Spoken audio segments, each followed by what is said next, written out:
I think that like the internet's breaking down a lot of kind of those format issues because digital media just isn't in, you know, those kind of old shapes of it's a serialized book, it's a novel, it's a all of those things are really just because those things had to be in a physical form.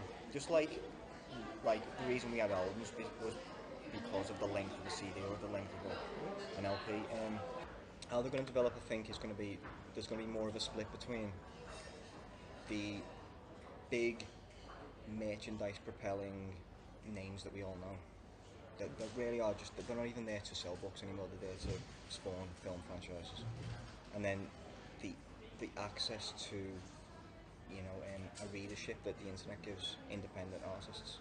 I think that's going to make all kinds of crazy independent ideas that might be more interesting. And people can basically just if they've got the time and they've got the ability, they can make their own comic now and get someone to see it. In terms of like the motion thing, that's really kind of like still up in the air.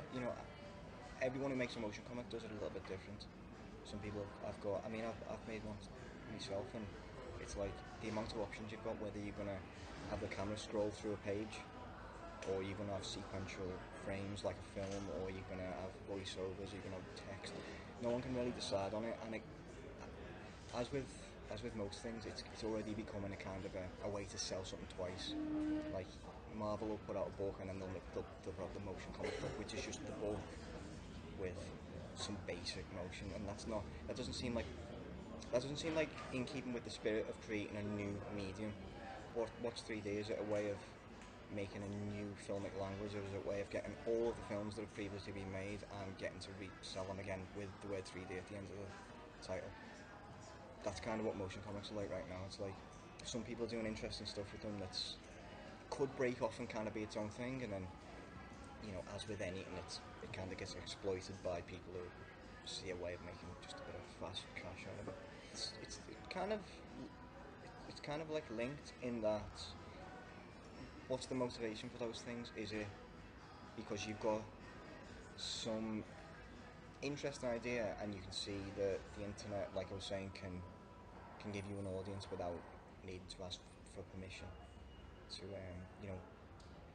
you don't need to find a publisher or whatever, or is it just a way of trying to make a viral image that you want to be shared around a lot to make ad revenue? I know it's kind of both. If you want to make a comic, go and make a comic. If you want to do whatever in a creative field, you can find an audience with no help and no money.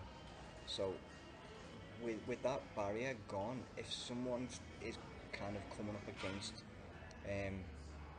rejection letters all the time for their out there comic script, I think more and more people now are just reaching the point when they go, you know what, I'm just going to take this directly to the audience and see if I'm right, see if the audience does connect to this, and if that gatekeeper is just kind of thinking, too safely, or just going off what's previously sold, or that kind of thing.